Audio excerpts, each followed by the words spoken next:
Hello team, welcome to another ATP Geopolitics video with myself, Jonathan MSPs, Ukraine War News Update, third part thereof for the 17th of September 2024 Geopolitical video, giving you the lay of the land, geopolitically speaking, with regard to the war in Ukraine. We're going to start with Norway. A lot of people reporting this at the moment. I don't know how serious it is. It could be hugely significant or not so much. Norway recorded a raising of the radiation levels on the border with a rising of the levels on a border with Russia, according to the Barents Observer. According to their data, traces of cesium-137 and uranium-235, which are included in fuel for nuclear reactors and stuffing for nuclear weapons, were found. I don't know what else to make of that, but might be something to watch out for.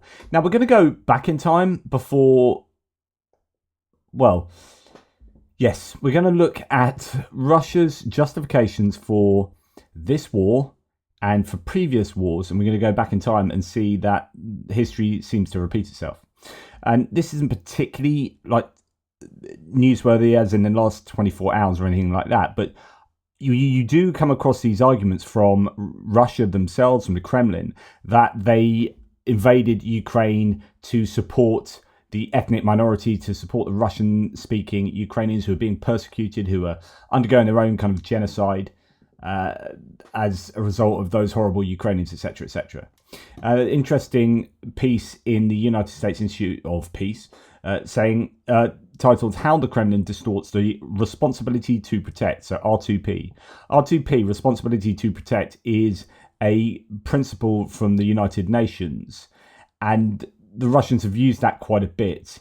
And this article talks about how they do this, how it's been used previously.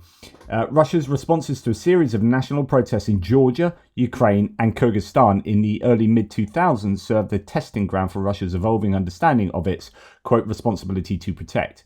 During Ukraine's Orange Revolution in late 2004 and early 2005, Russia claimed that protests could lead to genocide against ethnic Russians. Brackets an incantation that mirrored aspects of NATO's moral justification for intervention in Kosovo. In the years following the unanimous UN agreement on the R2P principle, right to protect, Russia found greater justification for its military intervention by portraying ethnic Russians in post-Soviet countries as vulnerable groups needing protection from hostile governments. Russia's distortion of R2P has largely focused on pillars 1 and 2 of the principle and ignored pillar 3 on working in accordance with the UN Charter and through collective action with other countries. In 2008, Russia argued that part of the reason for its military action in Georgia stemmed in part from the harm ethnic Russians faced from the Georgian government. Foreign Minister Sergei Lavrov stated that during the war that the Russian constitution required military action because of Russia's responsibility to protect. This justification represented a distorted merging of the R2P principle, protection for vulnerable groups, and undermined moral authority of humanitarian intervention. Facing minimal international repercussions for its actions, Russia's reasons for using force in Georgia established a dangerous precedent that it would repeat in different permutations in the years after. So this is something that Russia has done a number of times in the 2000s and has done indeed in 2014 and 2022. Russia's invasion of Ukraine, it says, and annexation of Crimea in 2014 continued linking protection for ethnic Russians to military intervention. However, in this conflict, Russian-backed leaders in Donetsk participated in the Kremlin's propaganda effort to justify the violence in eastern Ukraine. Claims of genocide against Russian-speaking Ukrainians increased in 2014 and have continued to the present war. As the Kremlin sought to provide a justification for its invasion, in recent speeches, Putin stated that Russia is protecting Ukraine's Russian-speaking population from genocide. However, this justification is gaining little traction outside of Russia. On March 16th, the International Court of Justice, ICJ, issued a preliminary ruling that determined Russia did not have grounds to attack Ukraine based on claims of genocide and ordered Russia to stop its military operations in Ukraine and its support for armed forces in eastern Ukraine to further Russia's war. In other words, there is no legal justification for Russia doing what it is doing, especially if it's trying to rely on R2P. First, Russia's use of R2P language in discourses around genocide should lead the United Nations and its member countries to seriously consider how to prevent future distortions of the R2P principle as a pretext for unrestrained military aggression in the international community if it does not hold the Russian government accountable for its use of right to protect and unfounded claims of genocide. There will be no limit on how future leaders, particularly autocrats, will use R2P and corrupt interpretations of humanitarian intervention norms to undermine the sovereignty of other states and weaken international law, etc., etc., etc. Okay, more can be said on that. Right.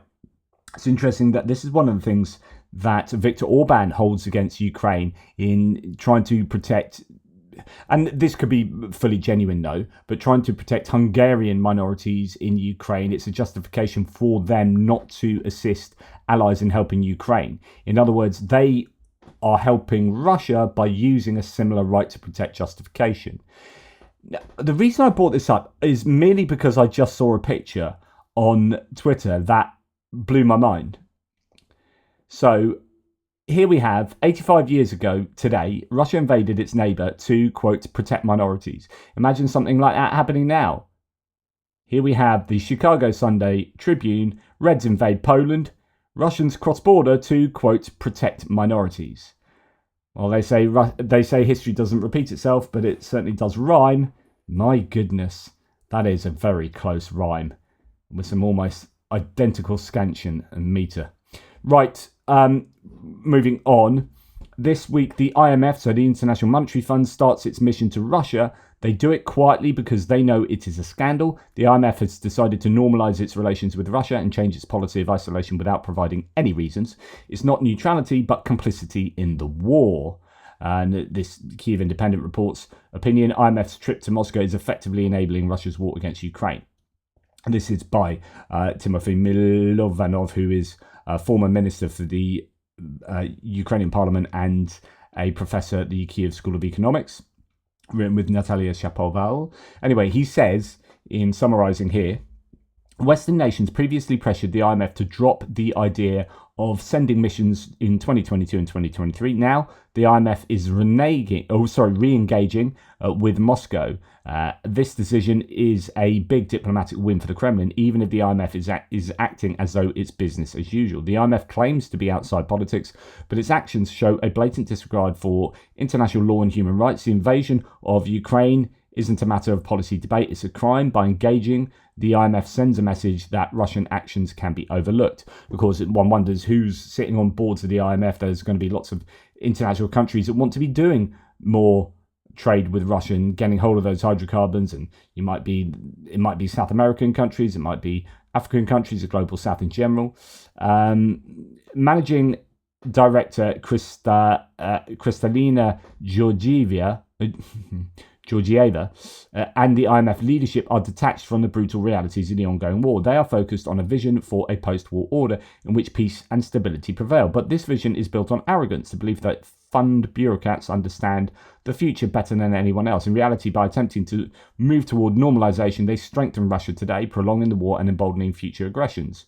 The IMF sees Russia's war on Ukraine as irrelevant to its policy mandate, yet the war can't be ignored, even if one insists on viewing economics in isolation from everything else. And of course, this is deeply problematic, back to me here, that a country or an institution, an entity, can declare that there is no moral dimension to any kind of decisions they make. That, we want to, okay, there's a war going on. Oh, don't like Russia doing that. Naughty Russia. Anyway, we need to make sure everyone's making lots of money. So blah, blah, blah, blah, blah. And yeah, that endless desire and odyssey involved in searching for profit above everything else, it gives you a very, I think, morally vacuous, sense of how to go about organising the world. We have to have morality at the heart of everything, surely. Right, Russia's aggression is reshaping Europe's economy and destabilising global markets. By choosing to look away from this grim reality, the fund is effectively enabling Russia's actions. The IMF's job is to promote global economic cooperation and stability, not to ensure the financial stability of an aggressor state. If it acts to boost Russia's economy, the IMF will be advancing Moscow's ability to keep the war going. The only way to bring this war to a just end is by crippling Russia's war machine. The rest of the international community, minus the fund, apparently understands this well. So in other words, the IMF needs to be part of crippling Russia in order that it disincentivizes any countries, including a future Russia, from doing anything like this again. And the IMF has a responsibility there as part of the world, as the social contract to the world. In its reports, the IMF prefers to avoid blaming Russia for the direct effects of its invasion. Economic shocks in Europe, soaring food prices in Africa, and the suffering of millions of people. The world cannot afford to let the IMF continue down the path of appeasement. The fund must be held accountable for its actions. It cannot turn a blind eye to Russian atrocities while claiming to work toward global economic cooperation and stability. And I was just going to go and do some more discussions on what's going on economically with regard to Russia, but actually this is a really good time to bring in where is it I'm going to find what is really pertinent to this discussion. So thinking of that, and this idea that you just stand by, don't get involved, allow everything to normalize. You normalize all these horrors and Russia's behaviour, and you say, "Hey, I can't get involved. I'm neutral in this." It's a whole problem with neutrality and watching something horrific taking place. So I often talk about things like, well, okay, let's go to this other country before we discuss the moral implications. So Lula da Silva of Brazil said that his country cannot take sides in a war between Ukraine and Russia. This makes me so angry. This is absolutely despicable. It's an abrogation of moral responsibility. Quote, "It is important for Brazil to say that we want peace. We do not want war. Those who want to talk to us now could have done so before the war started." Okay, now maybe taking this out of context. I don't know the fuller context here, but just that quote makes me super angry. That's like saying, Hitler's invaded Poland. I'm not taking sides here. Obviously I want peace. But do you know what? If you wanted me to get involved with supporting one side or the other, you should come to me before 1939. It's too late now that one side is committing genocide against the another. Too late now. Yeah, anyway. I can't take sides in this war. So Hitler, you do what you do, carry on and come back to me in a few years and I see whether we can do some kind of economic deal. Do some trade together once you've, killed all these people. It's like looking at the Yorkshire Ripper and go, I can't take sides here. Yorkshire Ripper, bunch of victims. Can't take sides. I'll tell you what, you go and do your wicked thing with all those victims, Yorkshire Ripper. And I'll just say I can't take sides. And do you know what? If you wanted me to take sides, you should have come to me before you started graping all these people around Yorkshire. Can't take sides. Yes, you can. Yes, you can take sides. And I'll tell you what, yes, you should take sides, because that is what a moral agent does. And you know what? Countries are moral agents as well. It's just a lot of people rather than one person. And you have a government that is doing politics, which is morality writ large on society. It's like, what should I do in government? What policy should I enact for my country is a moral activity. As soon as you say should, you've got obligation, you've got, I should do this. Why should you do this? Okay, we can talk about deriving our moral currency back and what is our moral currency. But it is a moral enterprise. And this is the kind of Switzerland neutrality conversation again. You can't just sit by. You shouldn't be able to just sit by and do nothing. Should have come to me before. It's the classic one I always give you guys. It's walking past someone who's drowning in the pond, drowning in the lake. You're like, I could easily save you. I'm not going to. You should have come to me before you fell in the lake. Now, I'm not going to take sides, life, death. I'm not going to take sides. You work it out. You work it out with the water as to whether you're going to live or die. And good luck with that. I'm just going to be over here pruning my plum tree. Obviously, that's not acceptable. talk about the duty to rescue before as this idea is like, if I can save you, I should save you. If it's at no cost to me, certainly there's no excuse for not saving your life. But to say that you aren't going to get involved and you're going to be neutral to any kind of situation like this is, I think, absolutely unacceptable. Now, the majority of sanction evading trade flows from Turkey to Russia. Trade flows from Turkey to Russia, have been successfully stopped, according to Ukraine's ambassador to Turkey, Vasil Bodnar. Turkey is also motivated to avoid secondary sanctions, a bit like we've seen with China. However, Turkey only enforces sanctions imposed by the UN or its Security Council, not those from the EU or the US. So it's playing a bit fast and loose, or not. It's doing as little as it, I guess, possibly can. It's only doing what it really properly has to, as to whether it adheres to sanctions or not. Okay, Robin Brooks with another bunch of his usual graphs. When someone tells you that sanctions can't and won't work, that's basically pro-Russian propaganda. Are we seriously to believe that nothing can be done to stop the shameful flood of transshipments to Russia via Central Asia? Come on, this is just about a lack of political will. Germany's monthly exports to Kyrgyzstan. Poland's exports to Kyrgyzstan. Italy's exports to Kyrgyzstan.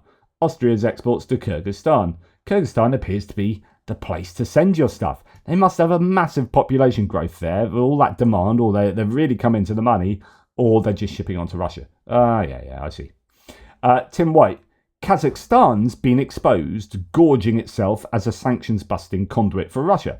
So no surprise to hear pure Kremlin propaganda coming from President Tokayev at a meeting with Scholz today. So the Kazakhstan president has gone to Germany to meet Scholz. I thought Kazakhstan were being a bit funky earlier on in this war, skating a bit close to the edge with regard to not supporting Russia overtly. Anyway, quote, Russia is militarily invincible. Escalation will lead to irreparable consequences. And then I guess next week he'll go back home and receive a big suitcase of gold from the Kremlin. Thank you very much for saying all that. You have been a very useful idiot. Status 6 reports that the president of the unrecognized Republic of Abkhazia. So, just to let you know what we're talking about here. Remember, one of the overarching reasons that the Russians went to war in 2014 and then in 2022 is to take hold of Crimea. Why? Because it has Sevastopol. Why? Because that's a warm water deep sea port. Why is that important? You can get and protect your naval vessels. They can be in there all year long. It won't freeze like all of Russia's other ports, or the water outside freezes. You can therefore at all times of the year get your naval vessels out into the Mediterranean and then access through the Red Sea, the Indian Ocean, or the Atlantic Ocean through the Mediterranean. This is the center of the world, effectively. And you can start using your own, if you've stolen it, which they have, use your own ports to start infecting the world with your military influence. It's like it allows you to pump influence directly into the veins of maritime traffic. Okay? And that it has military, economic, strategic advantages for Russia that they wouldn't be able to gain if they didn't control Sevastopol. What the Ukrainians did was hammer Sevastopol, and they had to pull all their Black Sea fleet out to Novorossiysk. The problem is that Novorossiysk, genuinely on the Russian coast, is not a big enough port. It's not deep enough. It's not protective enough, etc., etc. It can't really handle the Black Sea fleet. So what they've been trying to do is build this port in Abkhazia, which is an area that they stole off the Georgians, just like South Ossetia. And this is a highly controversial. Nonetheless, that's where it's at. So they're building this port that can be safer, far enough away from the Ukrainians that it's protected from missile and drone strikes. The president of the unrecognized Republic of Abkhazia, though, Aslan Bjania, has terminated the agreement on the stationing of the Russian Navy on the territory of Abkhazia. At the same time, Abkhazia's president sent Turkish President Erdogan a proposal to sign a bilateral agreement of friendship and partnership with the Republic of Turkey. The news was announced on the website of the president of Abkhazia. Now, I don't know enough about Abkhazia to speculate too much here, but I'm absolutely amazed that the president of an unrecognized republic that is effectively just Russia is able to say, actually, we don't want the Russian fleet here, thank you very much. I don't know what's going on there, but that's absolutely fascinating and could well be an issue for the Russians. So it'd be interesting to see how that plays out.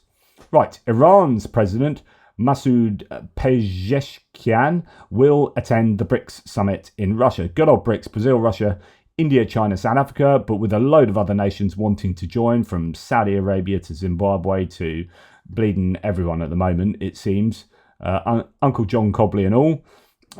Iran's president's going to go there to the next summit in Russia, as confirmed by Tehran's ambassador in Moscow. The summit, taking place from October the 22nd to 24th in Kazan, comes amid rising tensions between Iran and the West over military cooperation with Russia. During the event, Pezeshkian is expected to meet with Putin, and there may be a bilateral cooperation agreement signed. Interesting that Iran are like, no, we are not giving weapons to Russia. We're definitely not giving weapons to Russia. Oh, by the way, we're going to the BRICS summit, and I'm going to meet with Putin, and we're probably going to have a military bilateral agreement, but we're not giving weapons to Russia. Oh, you found our Shahed drones all the way through the war. Yeah, but I think they bought them off eBay. Don't look at us.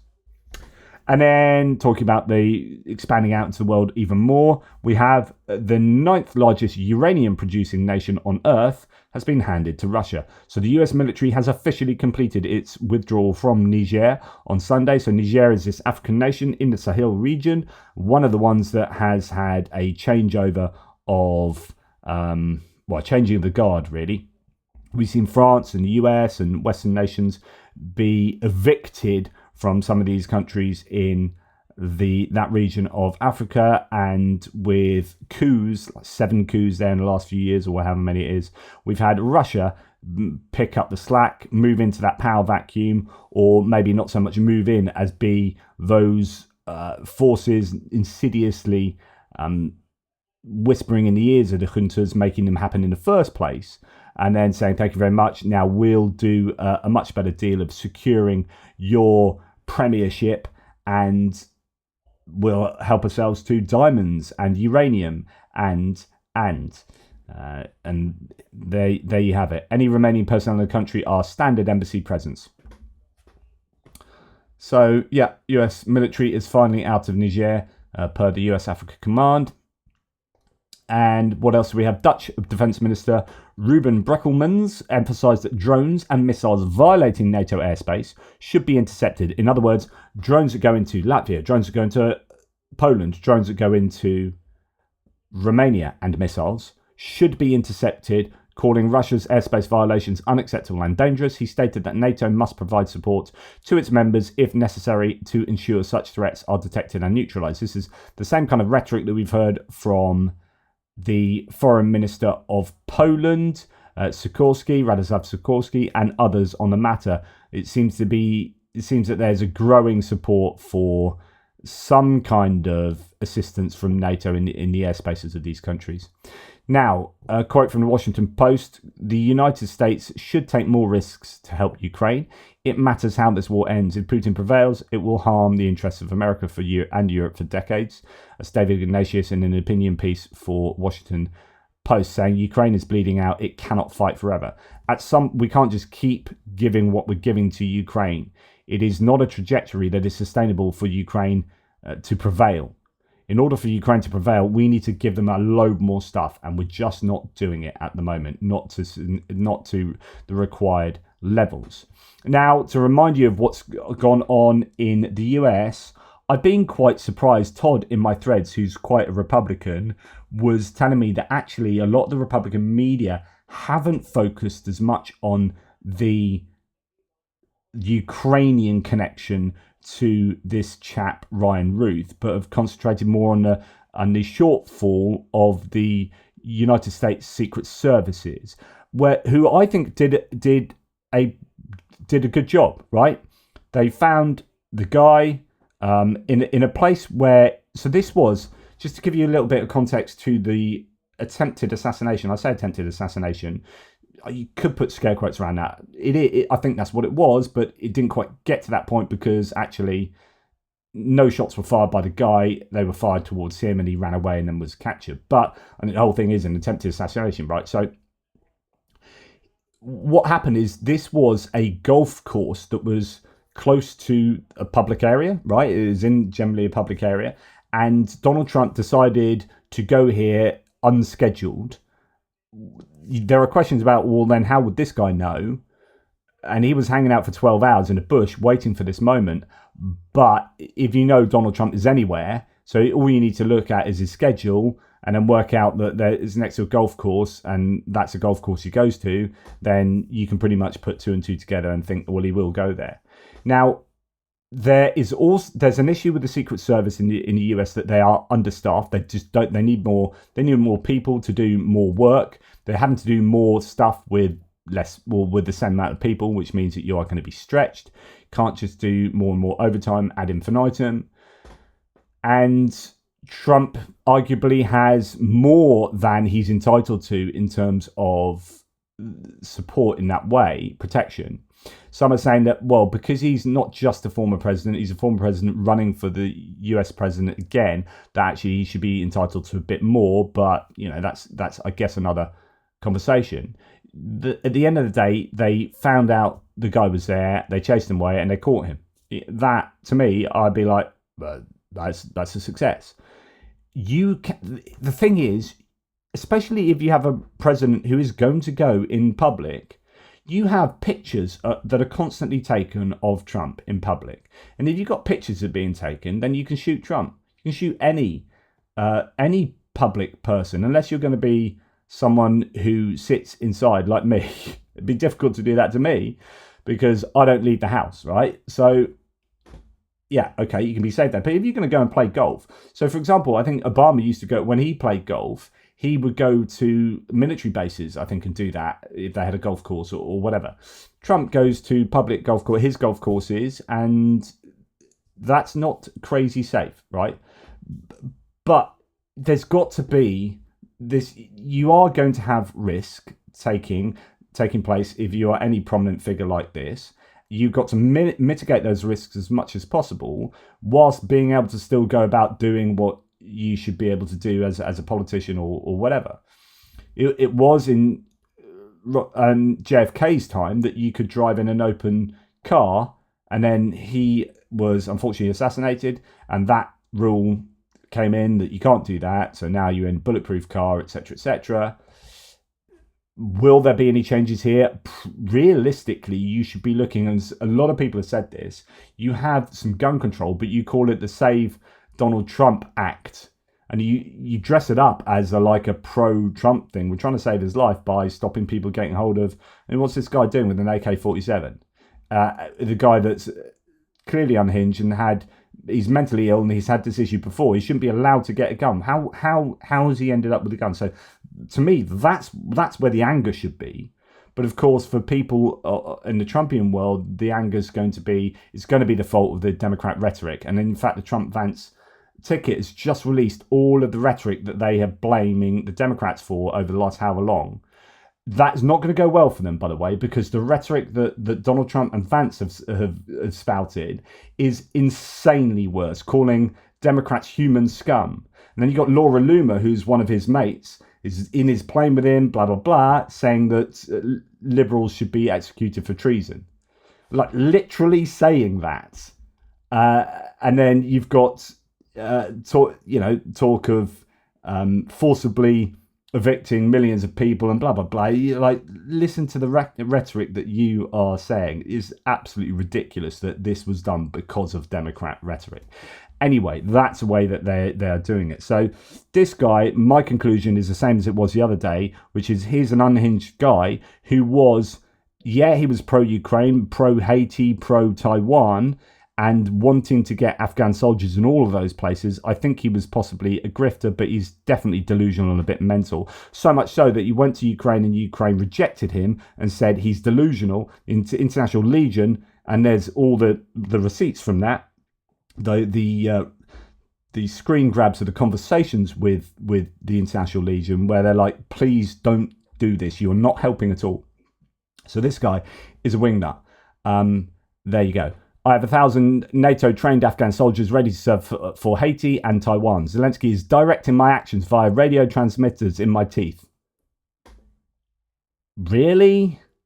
Definitely not mentally ill, guys. He's clearly a very connected guy working for the highest powers. Now, he's been banned on Twitter. His account was banned. Someone said Elon saw the shooter was a conservative who has all the same beliefs he does and immediately nuked his account. I wouldn't go that far. But he was someone who voted for Trump in 2016. And he also was calling on Nikki Haley and Vivek Ramaswamy to have a ticket together. Now, Ramaswamy is deeply anti-Ukrainian, and yet he wanted a political presidential ticket of Nikki Haley and Vivek Ramaswamy. So, there you go. That's pretty conservative. Now, I'm not saying he's conservative or liberal, Democrat or Republican. I'm going to conclude that he's a wingnut, and that's as much as I'll say on that. But what's quite interesting, so to go back to where I started, Todd is interesting that, as Todd was saying, that it seems like the right-wing media isn't focusing so much on Ukraine. And that's good. That's good in my books, because I think you should be able to differentiate a position that's morally decent from a guy who's a wingnut and doing something terrible, as I explained in my previous video, on the breaking news one for this. Anyway, you can go and check that out. Right, moving on. But sorry, just to go back to that, rather like the first assassination attempt being not very not lasting very long in the national debate in the news media. It was sort of, it came and it went, and we had the switcheroo with Kamala Harris and Joe Biden that kind of usurped the top of the news agenda, and it just really didn't last very long. Now, I'm wondering whether this won't last very long. It seems like it is all happening in US politics at the moment. I wonder if that will drop out the presidential discourse relatively quickly, which is either a sign of the times or an indication that I don't know. I mean, it is super serious. It is super serious. I don't want to diminish its seriousness, but I don't know. Anyway, talking about US politics, you've got Dr. Jill Stein, who is your third-party Green nominee, who apparently is just we've heard previously from propagandists in Russia that actually her, JFK, Cornel West are all useful idiots for the Russians. That's not the term they use, but I forget what it was, like meddlers or something. That they were causing problems for Kamala Harris, which is good, likely to get Trump in, and will be good for Russia as a result. So that's what the propagandists think. And actually, I think she's compromised actually by Russia to the point where she cannot answer Mehdi Hassan here as to whether Putin is a war criminal. We looked at your social media, and you haven't done that many posts specifically calling out Russian attacks on civilian areas. You haven't called Vladimir Putin a war criminal, but you have called Benjamin Netanyahu a war criminal. No, actually we did. Yeah. In my very first remarks about the Ukraine war, we condemned... Vladimir Putin's a war criminal. Yes, we did and Bashar al-Assad's a war criminal. Yes, in so many words. Yes, we have said as much. So you called Netanyahu one, which I think he is. Oh, but absolutely. Is Putin a war criminal? So what we said about Putin was that his invasion of Ukraine is criminal. It's a criminal and murderous war. And he's a war criminal who should be on trial. Well, by implication. You're struggling here to say something very simple. This is why people have their doubts about you in Russia. Well, why is Benjamin Netanyahu a war criminal but not Vladimir Putin? Well, as John F. Kennedy said. This is such a clear question, right? Why is Netanyahu a war criminal for bombing Gaza and killing civilians, and Putin is not, when the Russians have bombed cities, killing civilians, and it happens every single day? Like, why the double standards? It should be really easy. Netanyahu's a war criminal? Okay, cool, right. Putin's a war criminal? Yep, exactly the same thing. Bish bash bosh. Okay. But you can't say it about Putin. We must not be afraid to, we must not negotiate out of fear, and we must not fear to negotiate. So if you want to be an effective world leader, you don't start by name-calling and hurling So epithets. how will President Stein... So exactly, as Hassan goes on to say, well, okay, well, you're hurling those insults out again, and they're not insults, they are a declaration of fact, and that's why there's an International Criminal Court arrest warrant on Putin's head, right, for war crimes against humanity. But you are happy to hurl those insults as you see it against Netanyahu, but not against Putin, because you say we shouldn't hurl insults around. But double standards. Negotiate with Israel then if you've called Netanyahu a war criminal? Well, because he very clearly is a war so Putin criminal. clearly isn't a war criminal. Well, we don't have a decision, put it this way, by the international... Oh, this is so good, because and this is why I never argue with Mehdi Hassan. He is brilliant. His book, I read his book, or listened to it actually, on, was it How to Win Arguments or How to Win a Debate or whatever. He does his research and he's really good, and he will not let something lie. He won't go on to the next topic until that issue has been bottomed out, and this is brilliant. National Criminal Court. Yes, we do. Yes, actually, for his arrest. Actually, you're wrong. There's an arrest warrant for Putin. There isn't yet an arrest warrant for Netanyahu. So why is Putin not a war criminal, but Netanyahu is? Yeah. Boom! Drop mic. Well, let me say this. Either you're a war criminal or you're not. Is Vladimir Putin a war criminal? In so many words, yes, he is. I don't know what so many words are. Butch, is Vladimir Putin a war criminal? Let me say that whatever you think he is, if you want to pull him back... back... I think. I'm asking what you think. You're running for president. If you are a world leader, you don't begin your conversation by calling someone a war criminal unless So why you have you called Biden and Netanyahu war criminals? Because we have a clear strategy, and we have a very strong... strong... It's just absolutely incredible. She doesn't have a leg to stand on, and I love to have seen that go on, and I would have just bottomed that out. She cannot hold to Biden being a war criminal and Netanyahu being a war criminal and Putin not. And then she said, but she's got no International Criminal Court. Has literally, you don't know what you're talking. You've not even been following this. He literally has an arrest warrant for being a war criminal. And yet she still couldn't admit it. Absolutely insane. Right.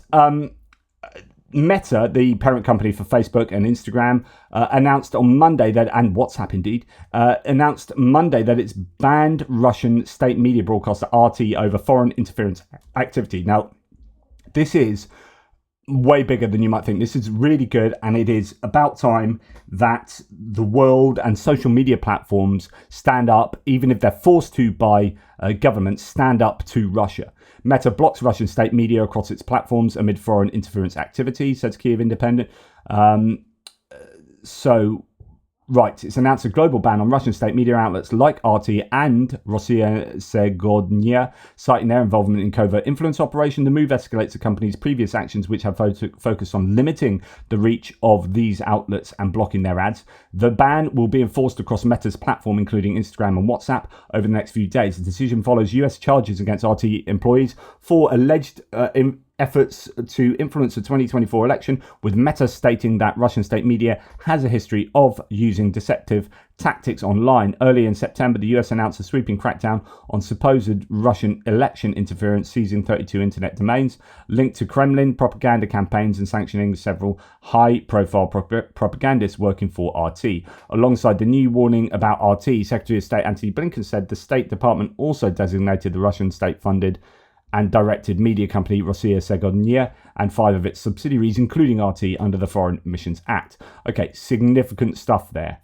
Now, this part, what I'm going to go on to talk about is going to take some time. And I'm sorry, not sorry, and I'm going to do a lot of reading to you, but this is freaking important, right? You know how obsessed I am with disinformation, and particularly disinformation projects being carried out within the US, as it being the most powerful nation in the world, and UK and Europe and Germany, etc., but US big time. Now, breaking news. Leaked documents from a Kremlin-controlled propaganda machine reveal a campaign backing far-right parties in the EU elections and spreading disinformation to undermine Ukraine. Okay, big. Now, shall I do this or go through the article? Actually, this might be a quicker way of doing it. I'll see if I haven't read this thread, But the article in V Square is brilliant, and this is what I wanted to read to you, and it is huge. I might just do an extra on this because it is that significant. We've got lots of fallout from it, or what could be fallout. The Russian government's main influence operations directorate judges their success in Germany by the amount of public support for the far-right AfD party. We have Marjorie Taylor Greene now proven to have promoted a completely fraudulent narrative written in Moscow in 2023. Will there be consequences, says Jay in Kiev? But let's read this this thread. So from Martin Lane, who is a journalist in Estonia and probably, is part of Delphi. So what happened is, just to give you the context here. So leaked internal documents from a Kremlin-controlled propaganda center reveal how a well-coordinated Russian campaign supported far-right parties in the European Parliament elections and planted disinformation across social media platforms to undermine Ukraine. Basically, a whole bunch of news organizations have got hold of these leaked documents comprising thousands of files from the SDA. So the SDA is the, what's it stand for again? It's, Social Design Agency, Russia's IT organization that is at the center of all this. So all these documents have been obtained by Delphi Estonia, Süddeutsche Zeitung, NDR, WDR, like loads of media partners, including V Square, and this excellent article is in V Square, well worth going to read. Right, let's look at it here now. Martin Lane says, in a leaked video meant for internal use, Ilya Gambazidze, head of Russia's secret propaganda project, sports a hoodie labelled Russian Ideological Troops. He leads the Orwellian-named organisation called Social Design Agency. He uses some interesting examples here. And so there's a video, produced video that is appealing to partners for the SDA. So the SDA follows orders from the Kremlin. The Department of Justice affidavit reveals that Putin's right-hand man, Sergei Kiriyenko, and presidential admin employee Sofia Zakharova joined Gambazidze in meetings meticulously planning to influence elections in the US and Europe. According to the leaked documents, the agency employs ideologists. So that's a term they use, scare quotes, ideologists, 8, scare quotes, commentators, and a bot farm operator, scare quotes as well. So all of those are the terms they use. As of early 2024, SDA's Russian digital army, again scare quotes, generated 33.9 million comments, 4,641 original videos, and 2,516 memes to influence narratives. There are literally separate employees dedicated to creating memes and cartoons. Here's a little taste. And so these are the sorts of memes that you can look at. One's to do with Russia and the EU, Ukraine, AfD, Germany, France, etc., etc. I'm quote tweeting a scare quote geopolitical commentator with 31.4 thousand followers. The caricatures they post were literally prepared by the Kremlin. SDA docs reveal accounting for tens of thousands of posts from scare quotes commentators across every single social media platform. And of course, we will get people commenting on threads today and every day in my house here. Amongst my team members, there will be members associated with this kind of activity working on behalf of Russia. We know who you are, guys. We know who you are. Russians aim to influence European and US elections as well as the Bundestag elections. A project document states, quote, the further sanctions policy and support for Ukraine will largely depend on the results of these campaigns. They targeted the biggest European member states. Russia believed success by the far-right Identity and Democracy Group, now dissolved, would serve Russian interests. So this is in the European Parliament. You remember you got those coalitions of parties, and one of them, the sort of Fidesz party of Hungary and others, was essentially just a big pro-Russian coalition, would serve Russian interests. Russia started promoting anti-globalism, anti-LGBT narratives, and exploited economic issues, particularly immigration. That's been a big one. It's very weaponizable. You can get people really. I mean, we're seeing this with the Haitians in America at the moment. It's so easy to weaponize. It's exactly what we've seen in times past. It's kind of McCarthyism in a sense.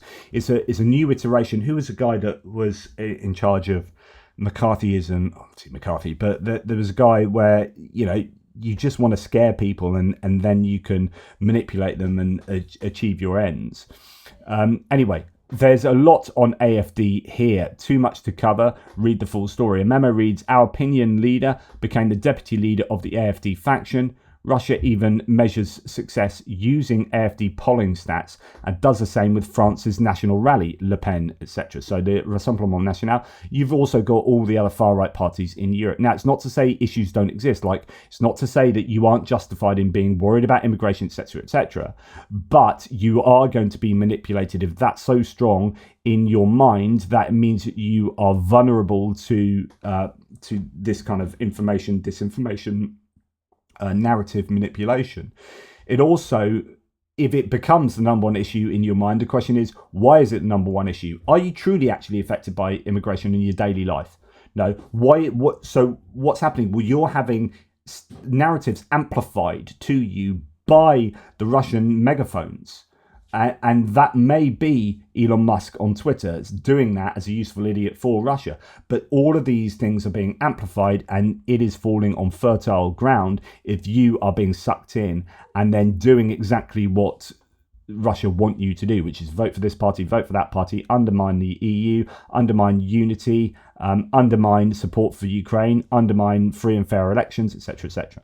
Instructions for commentators include writing a 400-character comment from a 38-year-old German woman claiming Germany's a haven for criminals from other countries. Similar directives target the US, France, and Poland and stir anti-immigrant sentiments. So as soon as your man Ryan Ruth was involved in, trying to assassinate Trump the other day, the Russian machine kicked into action, and they were amplifying loads of stuff, the connection to Ukraine, and sowing that division inside American politics and saying it was all the fault of the Democrats and their rhetoric and blah blah blah. You will have some Republicans doing that, but you'll have an awful lot of Russians sitting back and typing it, pretending to be Jim Smith from Iowa or whatever. Ohio, more likely, of course. Yes, so similar directives have targeted the US, France, and Poland to stir anti-immigrant sentiments. Post-EU elections, Russians were pleased with the results of the right-wing candidates, calling it a, quote, serious success. However, they noted that such success doesn't always guarantee benefits for Russia, citing Giorgia Meloni's support for Ukraine as an example. So not always, the right-wing doesn't always work in the way that Russia would have wanted. Now, this is interesting, though, and possibly a bit lucky, because the other two partners in her coalition are pro-Russian. So you've got the Brothers of Italy, which she represents, who have gone down a kind of, although they're really hard on immigration, etc., they've gone down like a more Reagan Republican type of foreign policy approach.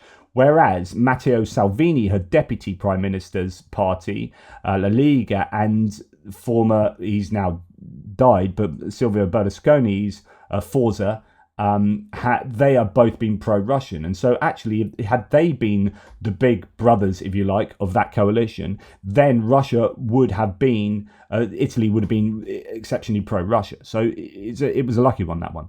Post-EU elections, Russians were pleased, as mentioned, but Italy was a slightly different kettle of fish there. So Ukraine is a major target. Leaked documents labelled fakes reveal how Russians planted forged evidence and statements by Ukrainian officials on social media. For instance, the SDA fabricated documents and quotes about the Il-76 plane crash in Belgorod. You remember that cargo plane that apparently was full of POWs, but wasn't. And of course, the Russian information machine gets on that. Our team...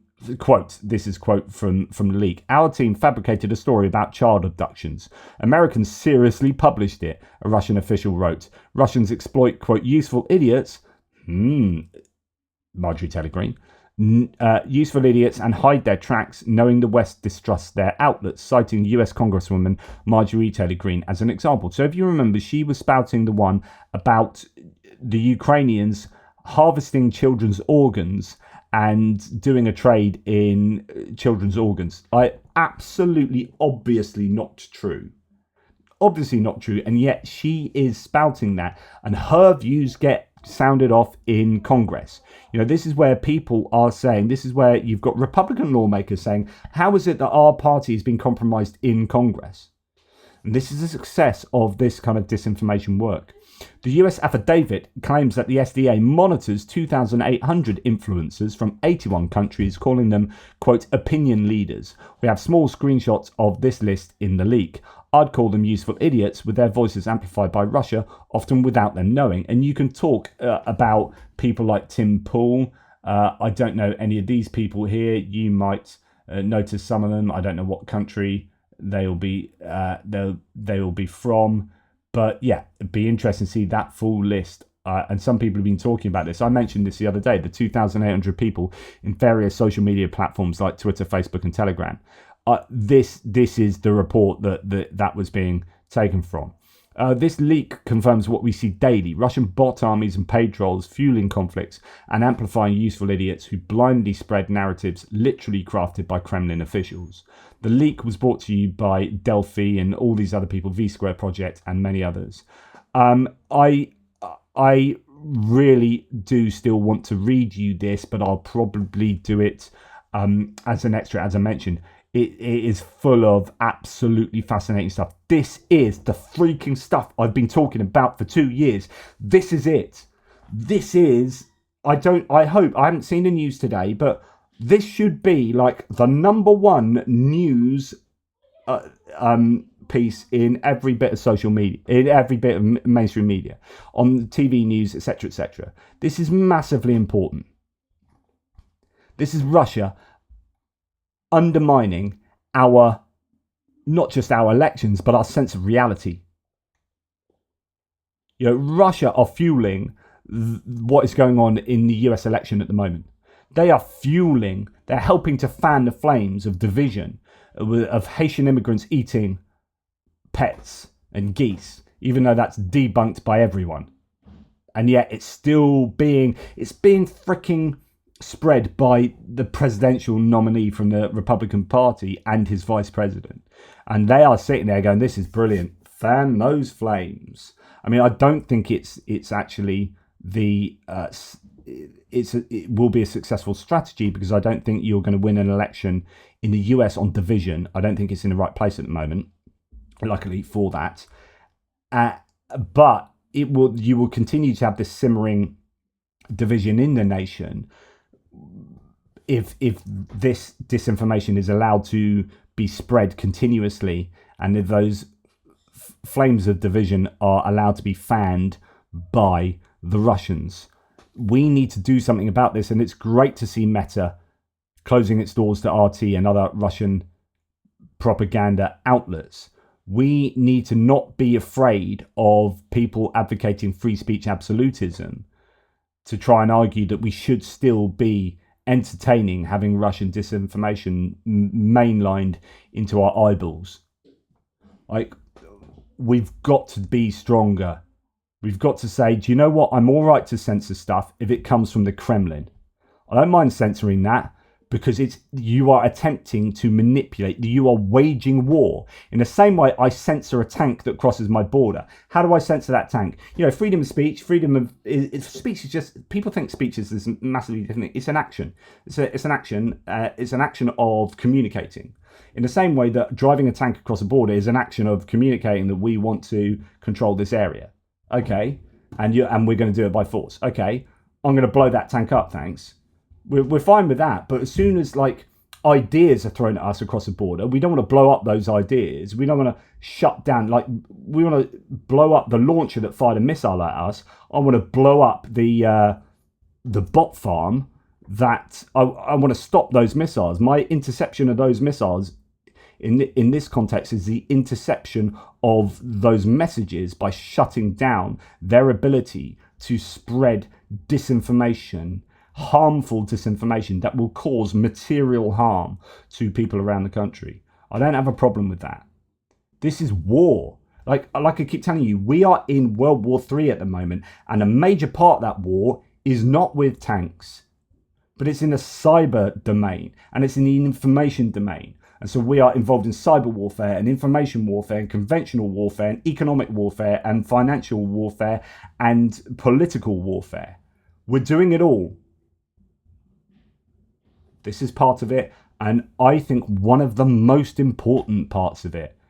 And I'm so freaking happy that we're finally at this place where leaked files, where actual empirical information and data is coming out, linking, like this is your smoking gun.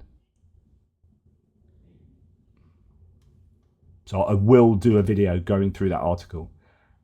Sorry for taking so long already. Massive rant.